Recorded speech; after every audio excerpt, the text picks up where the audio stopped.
I received an email a bit ago that read, "Hi, I'm currently in a toxic relationship with Birdie. I've chosen to reach out because I am in need of great assistance, and I believe only those who were in this situation before me would truly understand how and where I should go from here. Before I begin, please do not use this as discourse. If you must share this with anyone, please don't give out my name on any platform, since I'm not one to enjoy spotlight under any circumstances. I also want to mention I will not be offended if you do not respond to this email. You do not owe me, a stranger, anything in the slightest." I thought over it for about a month before I finally responded, and I asked, "Hello, is your Discord still the name listed in this email?" And they responded with, "Hi. As it turns out, this person has been lying to me about being Birdie for months. They genuinely tricked me through my lack of knowledge on who Birdie is. I'm so sorry for wasting your time." I wanted to know more about this, because even if I don't know who Birdie is, what kind of human being would pretend to be someone else? I got to know this person, and we've been talking over the course of the past few weeks, and they're genuinely pretty nice person.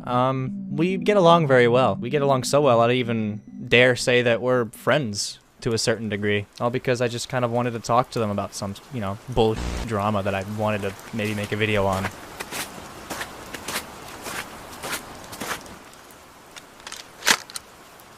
We were rambling for a long time, and they told me about a story of how there was this little internet group where somebody almost killed themselves on camera with a shotgun, willingly, and everybody in the group was, into it. One of them even sent the shotgun to this individual so that they could do it on camera.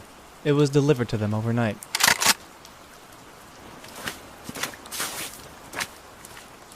It was an exciting, thrilling experience that they were excited for. And apparently the person that was gonna do it was excited as well. If that doesn't make you uncomfortable, then I don't know what will. Person willingly killing themselves, not because they're sad, not because they're upset in any way, but because they want the attention of the people that are going to watch them do it. The attention that after they do it, they're no longer going to receive. What kind of mind thinks like that? And what kind of people would encourage that? They were 17 years old. The world is a scary place. A very scary place. Scarier than a lot of us can fathom, and a lot scarier than a lot of us want to accept. A lot of us are blind to some of the horrors in this world, and a lot of us never had to face those monsters that roam around out there, and a lot of us don't really fully understand it, me included. But there are some people out there that have experienced it. There are some people out there that have gone through more than we can even imagine, and it shapes them into something that others might see as strange or weird or even evil. This video attempts to rationalize these monsters. As little excuse as some of them might have, maybe it's important to understand what can help versus what will hurt. Many young circles on the internet certainly aren't one of those things. The animation meme community certainly is not one of those things. Traumatized individuals run to the internet for safety, only to find validation in ways that further encourage unhealthy progression. The internet feels good to them, but in most cases it absolutely isn't good for them. Today isn't entirely about Birdie. Although Birdie is a large topic of the video, Birdie is only a chess piece to the example this video tries to make. Birdie is our starting point. You'll be introduced to many different types of people, lots of them human, and lots of them hurting, and some of them very dangerous. They're not dangerous to us, no. They're dangerous to themselves, and they're dangerous to the people that are like them. Do you remember being a child? Likely not. Much of that era of my life is vaguely remembered.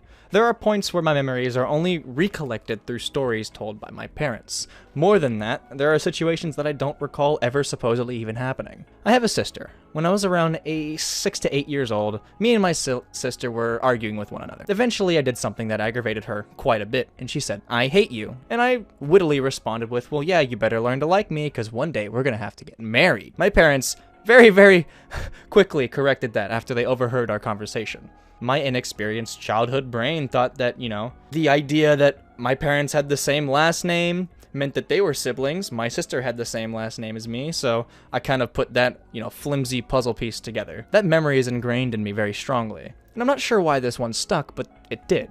Could you imagine if my family decided to never correct me on this incorrect view of life? Could you imagine if my parents also convinced my sister about this incorrect view of life? On top of that, let's propose the idea that our families cut us off from the outside world. Me and my sister would probably grow into an incestuous relationship. Because that's what we're raised to think, and it's normal because we had no other moral grounds to stand on for reference. Children are extremely malleable, way more malleable than a lot of us realize. Childhood trauma, childhood neglect will ripple devastating mental issues across decades of impairment. Some children are so mentally tormented by dysfunctional roots that some of their dysfunction and misunderstanding of the world is permanent. The first 12 years of a child's life is pivotal. That is what will shape the mental psyche of who they are and what they're mentally capable of. Reasoning, rationale, mental identity, critical thinking, a sense of belonging. All of these things are formed underneath this threshold. But what if a child was taught not to try? Or worse, not taught anything at all. A child without a supportive information system is a child who's forced to learn on their own, and in most cases, they can't learn on their own until that initial threshold is passed. The gateway to meaningful foundation is closed, and they're left with extremely underdeveloped understandings of their identity and a way of life. And then society views them as weirdos, as monsters, because they didn't grow up in a way they should have. This is a philosophy we can apply to a large majority of disgruntled children. This is a philosophy we can try to understand among the progression of this video. Individuals without a solid supporting family will never form a solid sense of identity. Neglect will create insecurity, insecurity will create discombobulation and impulsivity. We can't fault these children for how they act. We need to leave a little bit of wiggle room for them, for mistake and learning. Of course, there is a threshold. A complete disregard for another human's life, or a complete distasteful disregard for the feelings of another human is something that is quite possibly inexcusable. Society should not have to deal with such monsters, even if that's how they were raised. But in more cases than not, disgruntled children will only hurt those around them in a rapid desire to feel validity and a sense of belonging, and then they'll unhealthily cling to it despite the pains it may cause around them. It's a warranted selfish need to feel a feeling that they had been lacking all throughout childhood for one reason or another. There are many facets to this behavior, but it all roots down to this one basic desire. And unfortunately, many of these children who are tormented, who have been neglected, and who do have problems in their family, try to search for something that they never got on the internet, in all of the wrong places. And that brings our story to where we are today.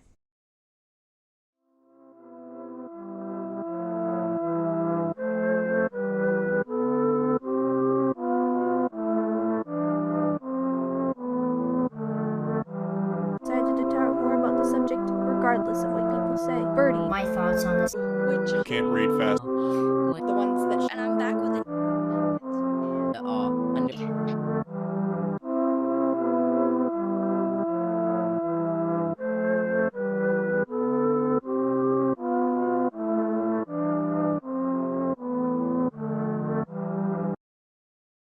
Do we remember Birdie? One of the most infamous animation memers back in 2017 and 2020, the one that got himself in a plethora of trouble. One of the biggest controversies back then was correspondent to an obsession he had for other creators within the community, notably Sleepy Kink. Some people said that he was obsessed with Kitty Dog. Birdie is a very interesting case in our community, considering Birdie is one of the very few animators that managed to fall as a villain, whereas others in this community who have admitted to actions possibly far worse than what Birdie has done, they're still thriving to this day. I realize I am partially responsible. I take part in this fall of, imbalance of justice.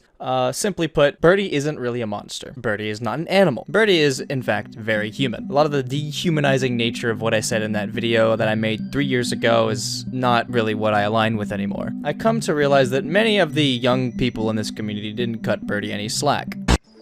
Oh boy, looky here. An actual rant instead of some clickbaity title. Holy shit, go to bed, it's past your bedtime. And then when the adults decided to follow without paying much attention, that's what set the nail in the coffin. Near the beginning of his infamy, he released a video called Pretty Little Psycho, where he would kill the fangirls of a creator that he looked up to, or as some people would say, obsessed over.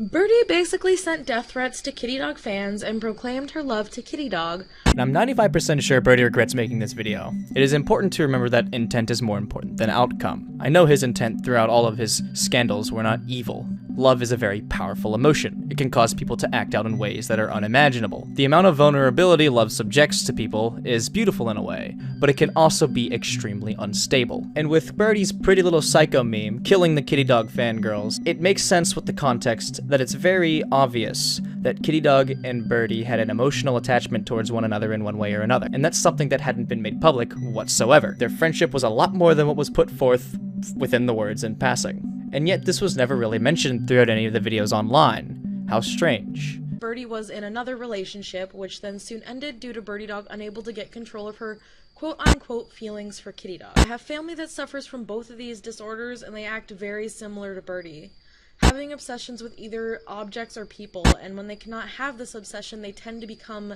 defensive, or angry. These two did have a very intimate relationship with one another, and yet that factor was merely overlooked when lambasting Birdie. An obsession with Kitty Dog is a grossly incorrect observation to make in regards to these two's relationship. It's quite clear the two of them had a profoundly unhealthy liking to one another in one way or another. The dichotomy between these two is very clearly being incorrectly identified as an obsession, when we can obviously see that is not the case. And we all know Kitty Dog isn't the perfect angel as many of the rants paint her to be, as evident by the things that have been said about her on Twitter, online, yada yada. It's abundantly clear Kitty Dog has issues of her own. And with Kitty Dog's severe lack of self-attentiveness, it's very clear that Kitty Dog has a very hyperactive state of libido, and by extension, emotion. It's just a recipe for disaster waiting to happen. Although many children around that age can be with puberty.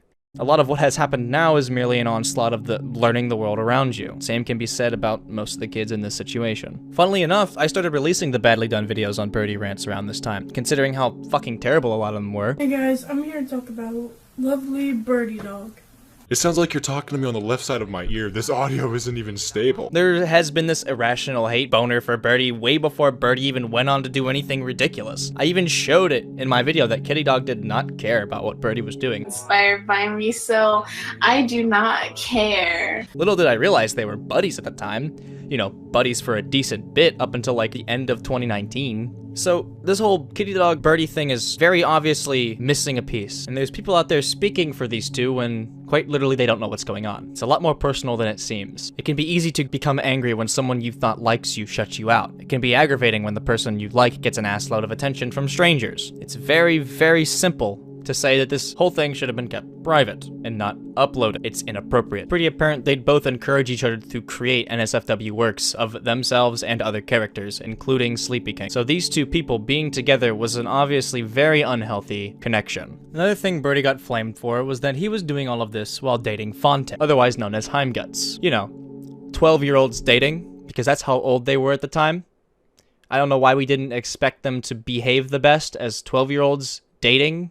People that young have quite literally just finally developed their mental foundation, and they've finally developed the tools to start analyzing the world around them. No wonder there were issues between the two. No wonder there were disloyalty problems, especially in an environment like this. For sure, it's not a good thing that Birdie did that, but it sure as hell isn't the most fucking evil thing either. The virtue righteousness that everyone felt at the time was just extremely shallow. This isn't pure evil. This is just naivety. And the people painting it as evil publicly doesn't help anything, that's for sure. Because then in the future, you grow up and become vindictive, which is what Birdie did. And yes, self-development is harsh, but you don't have to feel the harshness that strongly throughout the internet, and the internet never forgets. Very clear that Birdie and the person he was dating did not have very clear communication with one another. Incentives from Birdie's friends even say that. Phonic didn't like it, but didn't know how to properly communicate that, and just ran to friends to cope with it. That could have spiraled into a situation where friends built a self-righteous desire to expose Birdie, and also amped up Phonic into disliking Birdie. So,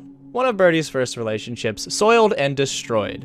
You remember when you lost your first relationship that you took seriously? It took months for me to heal, and a lot of the anger throughout the process was irrational and unimaginable. I was a fucking asshole. But yeah, during this time, Birdie and Fontic would date on and off over and over again, basically breaking each other apart, bit by bit, week by week. Sounds fucking exhausting, right? Why was Birdie labeled as the bad guy for doing things that Heimguts was apparently encouraging? You know, sexual acts, roleplay, like, okay, it happened, I guess? Hell, even on the freaking Birdie wiki, the wiki says that Fontic bullied Birdie. How did Birdie end up being the bad guy here? Because they posted a shitload of vents online, and because everyone saw those first and thought they were dumb, Birdie released mountains of inappropriate vents on his second account. Vents that only served to escalate the situation. Vents, I argue, should have been kept way private, and any mention of their relationship should have been handled way more professionally on a social basis. Birdie was way too disgruntled to understand that, and that's his downfall. We had a situation with Doge Dust, where Doge Dust attempted to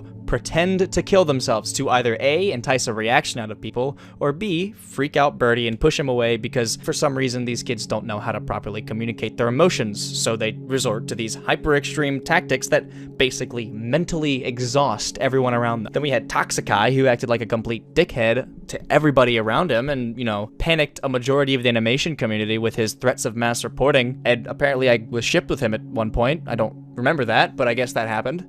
Toxikai, Doge Dust, Heim, they were all the ones responsible for Birdie's channel being terminated, the constant back and forth, the constant berating, degrading, insulting, the vents, the reporting. This was far more than just a one-sided thing, and I don't know why everyone thought it was. Honestly, you can just boil down every and all the drama situations from Birdie into a very few simple things. Interpersonal relationship quarrels being outed online by children who have very limited grasp on social understanding.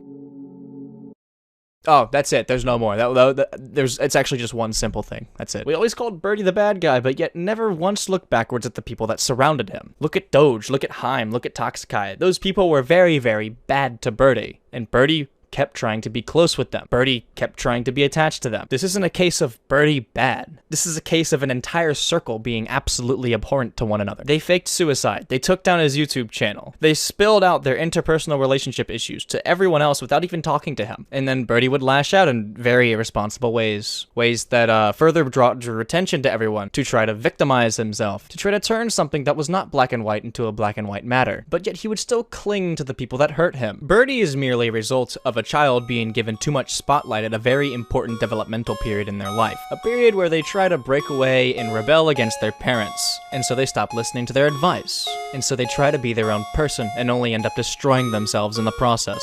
If you're a nobody, then usually this period will pass by and no one will remember it and everyone will forget about it. But if you're someone like Birdie, who had a lot of people watching you, the effects of that period of your life will linger forever. Unfortunately, a lot of what's out there is verbal discourse of Birdie, an emotional person who tends to rant out their heart online when he is wronged by the people around him. And the people around him have very much wronged him so in very many ways. But a majority of people saw Birdie's vents and thought it was very ridiculous and inappropriate, which it was.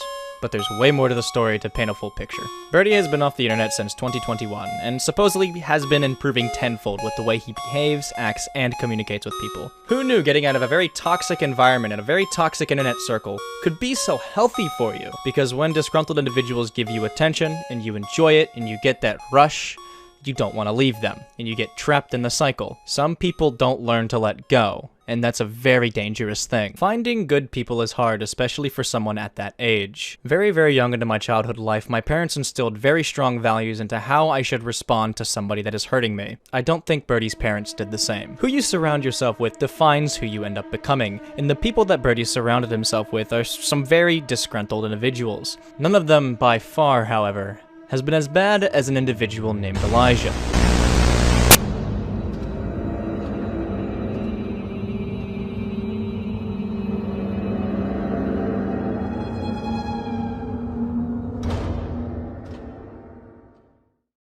Now that's not what they go by online, however that is a name that they do use. And it's a broad enough name to where anyone watching this video won't be able to find out who he is. Elijah ran a notorious internet group online, one that I will just refer to as The Group for the rest of this video. The reason I'm using pseudonyms is because this individual Elijah has an extremely obsessive desire to receive any form of attention that there is, even when the attention is negative. And yeah, I'm giving him a little bit of attention by making the video. However, the broadness of which I use to identify him will not allow other people to find him, and that's what I feel like is more important here. Welcome to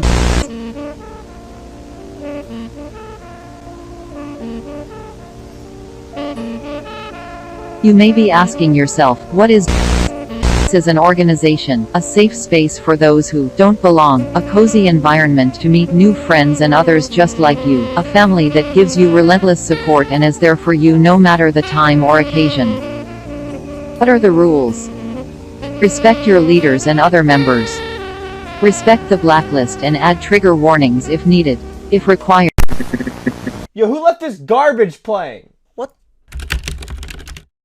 Let Elijah set a very important example today. Elijah is an individual from Ireland. Birdie met them near the era of around 2020 and joined their group for a very short period of time before promptly exiting. I'd say they knew each other for around a month. You see, Elijah used to be part of this older group online that he run jointly together with another individual named Geo. They called it the Trash Gang. Elijah really liked Birdie. I think so much so, in fact, that back in the day, he used to pretend to be Birdie. It got so unremarkably bad that Elijah soon polluted their own brain into kind of like thinking they were Birdie for a short period of time. You'll find this is a very common thing among Birdie circles. The original trash group used to be all about love, positivity, but they also do a lot of deplorable things. They'd share themselves cutting on the group because, I don't know, it's attention seeking. To what I've been told, I believe Elijah used to cut a lot in the group, and it made everyone all fucking weird because, yeah, it's weird. And then Gio and Elijah had a very, very passionate falling out, and then they eventually became enemies and had splitting ideologies. Gio's group became more of a loving, friendly place, whereas Elijah's group maintained the once intense details that rooted in the group's creation. What exactly is the group? Well, to put the group bluntly, it is a group of kids that are trying to basically out-edgy one another in this twisted sense to receive attention and validity. And Elijah is in the center of this group. He appoints friends and buddies as moderators. They have a general open invite policy for anyone who can be on. In order for you to be trusted, however, you need to be, I guess, quote, cool enough to be allowed to hang out with them. You know, being cool is basically equivalent to you have to give an extremely amount of attention to these people in ways that are almost outlandish and obscure. Other people who have covered this group called it a cult, but I think that's a very, very poor description for this group. This is a very, very poorly done cult, if this is a cult, because there is no structure, there's no appointment, it's quite literally just a group of disgruntled kids trying to be edgy and I guess cool. Here's some images taken from Elijah's Instagram, some of them are from Gio's Instagram. It's just a bunch of promotional stuff to promote their group. People writing on their bodies, people encouraging you to join. It's a friendly place. There's a set of rules that you have to follow because, you know, Discord servers have rules. Respect your leaders and each other. That doesn't get followed at all. Here's a couple of screenshots of members from the group basically threatening to leak a 10-year-old's address. You want to see pure evil of people who do things just for the sake of being mean? These are the people. If you wrong them, they will hurt you. Not even in like, you know, petty ways, in like mentally traumatizing ways. This is a little excerpt from one of the ex-moderators who are making their own video. If you want to go by Elijah's definition, he'd say it's a group or a family, which is true. We wouldn't be here, would we? Essentially, it's a cult of like 400 teenagers. Of course, nothing good can come from that. Now, you might be thinking I am over-exaggerating things when I use the term cult, but no, I am not. First of all, the maker of this so-called cult is literally a zoophile criminal. And that should obviously be a red flag from the start. And yes, he is. He has been convicted of these things. Secondly, what makes this a cult is the fact that he promises a safe space for troubled teens, but of course just hurts them. Hell, when just joining the lobby, I was told that you aren't allowed to share any opinions until you were an official member. Yeah, totally safe for kids. Thirdly, you're instructed to worship the leader. Some people there genuinely believe that that kid is a god, and I'm not there to bully them either, because relative to the title, I was once in the same position. Overall, this is a pretty good rundown of what the group is. The only thing that I pretty strongly disagree with is the notion that this thing is a cult. This is not a cult. Like I said earlier, it is a group of kids just being edgy. And yes, that includes the criminal aspect, because people break the law all the fucking time. That doesn't make them a cult. At the beginning of this video, I mentioned that we should be patient with kids. I mentioned that we should give some room for improvement, but I also delivered to you the concept that society should not have to deal with monsters. There are some children, some people out here that will cause so much harm that they would be better off reaping what they sow. Some of them we shouldn't give them the benefit of the doubt, and we shouldn't give them that patience. There are some monsters out there that should be treated as what they are, because trying to understand and rationalize them gives them power that they will attempt to manipulate. Trying to forgive them makes them hurt more people. This isn't a matter of being nice. This is a matter of not being an idiot. Elijah is one of these monsters. We can try to understand what made them and what they are and feel for some of the trauma they probably went through, but in the end, sometimes it's important to preserve the view and preserve yourself. To put it simply, Elijah is above our pay grade. It's not our job to give something so evil the rectification they want if they will just abuse it. So imagine this. You're a child with a missing background in a supportive family. Imagine you're a disgruntled child that was sheltered from the outside world and was traumatized by the family around you every day. You've grown into a spiteful, dangerous world where being hurt is the norm. When you're used to people around you being monstrous and devilish, where the people you love are also the people you hate the most. Say you find this server that claims to be supportive, functional, accepting, and loving, despite of people and their traumas and the things they do to cope. And to this extent, it is kind of true. They do accept their trauma. They do accept and feed into their desires to cope. They allow them to be themselves. But they do this by encouraging them to cut. They do this by encouraging them to harm themselves. They do this by giving them the affection only when they do the things that will end up hurting them long term. You give them love for being themselves when them being themselves is one of the most fucking destructive things they can do for themselves like this. And yet I feel like Elijah knows that, don't you? You know that telling them to cut, encouraging them to cut your group's name into their skin, you know it's not good. In fact, you want attention for that fact. You will willingly break the people around you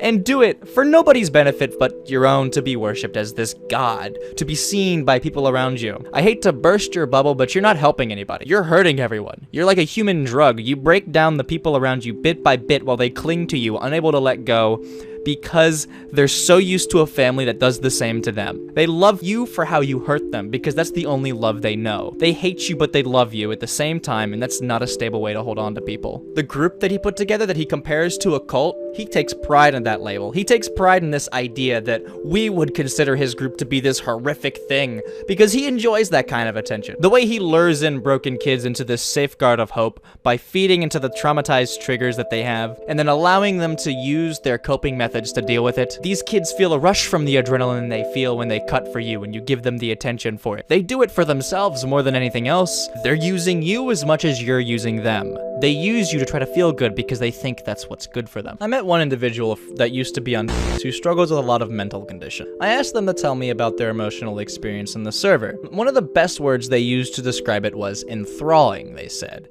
There was always something going on. They said it was never boring. That might sound fun, and maybe sometimes it was, and maybe it is to the people who enjoy being surrounded by other people's dirty laundry. Maybe it's nice to be encouraged by a horrific person, to make fun of people and to belittle the people around you. Maybe it's nice to threaten to dox someone who's 10 years old for attempting to leave the server. Yeah, man, that sure does sound enthralling. This group spans a pretty far bounds, but it certainly is not a cult. No cult would be this sloppy. No cult would be this disorganized. No cult leader would appoint their hierarchy all based on the people they dated at the time. It's just pathetic. It's a pathetic wannabe. A wannabe cult that has stupid wannabe outfits for their hierarchical members drawn by a 15-year-old. A wannabe cult who just encourages you to hurt yourself because that's the twisted idea they have of being a cult. A wannabe cult that really thinks it's doing something special when really it's doing quite literally nothing. People have told me that cutting gives them power over their own feelings and their own physical pain. But what power is it really if you're doing it under the impulse to cope? There's more power in resisting that urge. There's more power in saying no. There's more power in building yourself up.